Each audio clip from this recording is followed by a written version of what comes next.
Hello, my name is Jamie Halter, and I did my project on the Netflix show You is an unethical depiction of stalking. So, just to introduce the first two characters, or the main characters I'm mostly going to be talking about during the presentation, in the back is Joe Goldberg, the main character, and our narrator. And in the front is Guinevere Beck, who is his love interest and also is the one who ultimately gets stalked. So, just to begin, what is the show You? So, some background is just the Netflix show. It is based off of two novels, You and Hidden Bodies by Carolyn Kepnes. It was originally on Lifetime, but it moved over to Netflix, and that's where it really gained popularity. Season one takes a look into Joe Goldberg's life as a bookstore clerk in New York City. Here's where he meets Guinevere Beck, his dream girl. This crush develops into something more, and Joe will do anything for Beck.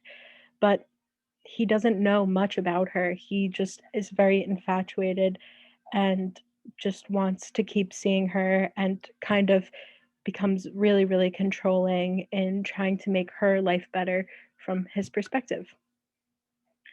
And yeah, he begins stalking her every move, kills people who get in the way. He breaks into her house before like they even really get to know one another. Sorry.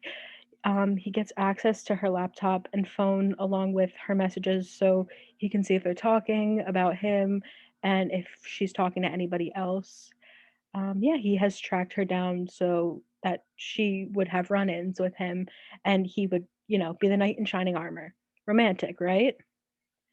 But the problem with this show is the romanticism and normalization of stalking. So the show is fixated and in the perspective of the stalker. Through a redemption arc and backstory, audiences sympathize rather than addressing the issues that he has. And the normalization of stalking with the virality of this show and how popular it has become across all ages, all platforms, it's even developed memes as well. It has led to the normalization of stalking or joking about it rather than the indicating signs of being stalked or red flags, as many know. And I got this quote from an article that had a lot of discourse about the show as well, and how a lot of people are romanticizing him rather than seeing him as what he is, a stalker and a dangerous person. He manages at first to keep up the pretense of being the kind of guy who's pursuing a normal, breezy romance with Beck. The warning signals, as in any other abusive, dangerous relationship, are there, but Joe covers his tracks and gaslights Beck into thinking he is the best and only option for her. And that's from Jessica Barrett, who again wrote the article, and she had really great points. So I just put these two photos next to each other just to show a comparison. On the left is John Hinckley Jr., and he is a famous stalker. He was obsessed with Jodie Foster and also had a plan to kill Ronald Reagan. And this is what real life stalking looks like when it goes too far. And then in the other photo is Joe, the main character. As you can tell, he is a very like typically attractive man, almost like a tall, dark, and handsome type of trope. And he does crazy things, and people excuse that for his because he's attractive or he's misunderstood as they perceive him. So, identifying the values. So, the values being perception by audience and toxic behavior. So, the perception by audience, the lack of criticism towards Joe, and how many see him as not being so bad despite his actions. And those are very violent and dangerous actions. Toxic behavior. Uh, Between the killings of loved ones, accidents, and control, Joe is consistently gaslighting his victims, especially in the case of Beck. It is not shown in the perspective of a victim, and as a viewer, you become very immune to his toxicity because you're almost following him around and seeing what he's doing, and it just seems normal because it's just how he is. So, appeal to ethical principles.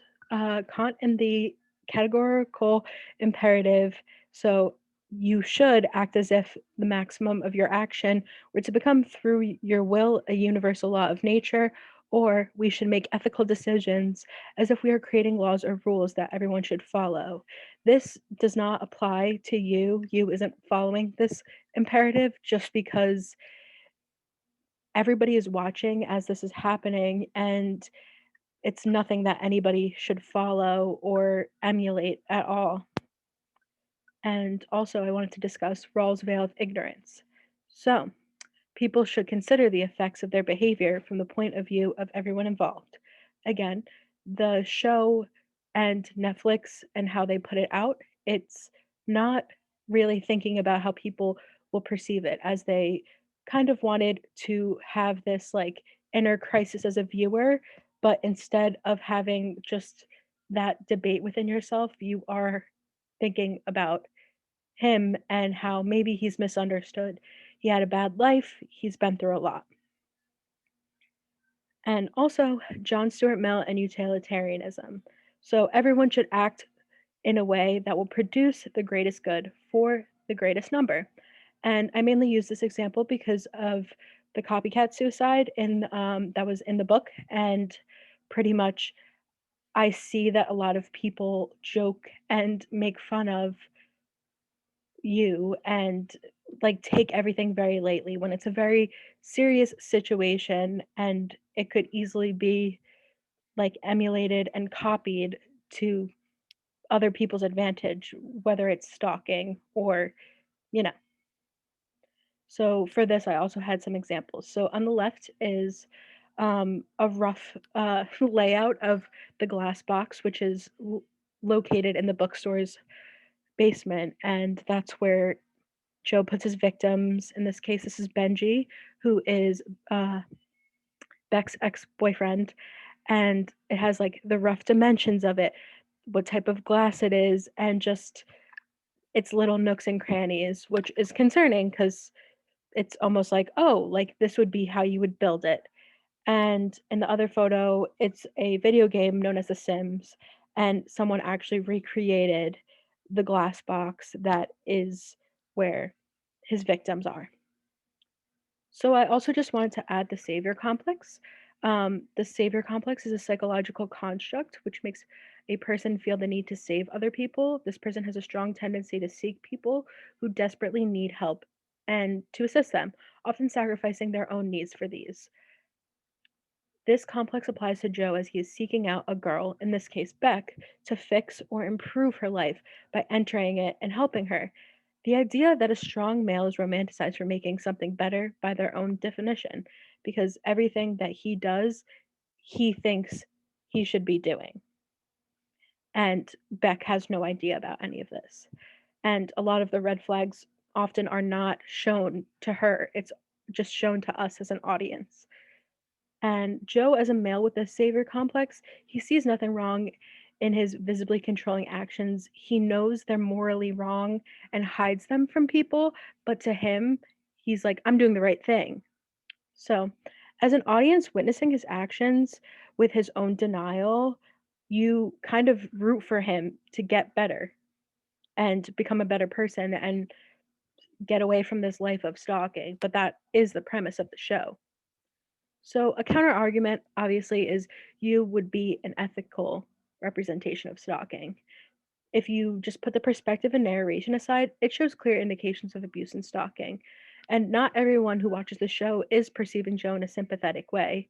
It's just very prevalent and very, very noticeable that a lot of people view him in a sympathetic way.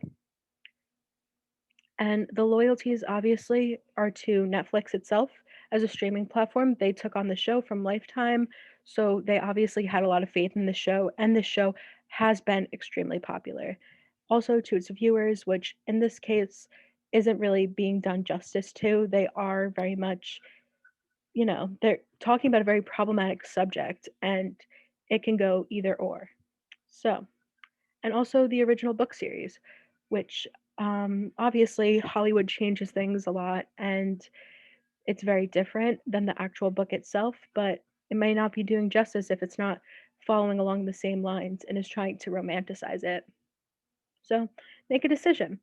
You is an ethical depiction of stalking as it gives the stalker a redemption arc and sympathy. It romanticizes the stalker. It normalizes creepy behavior. It does not represent ethical principles. And it remains loyal to Netflix to bring in views and does not consider the audience's possible toxic perception and influence. Thank you.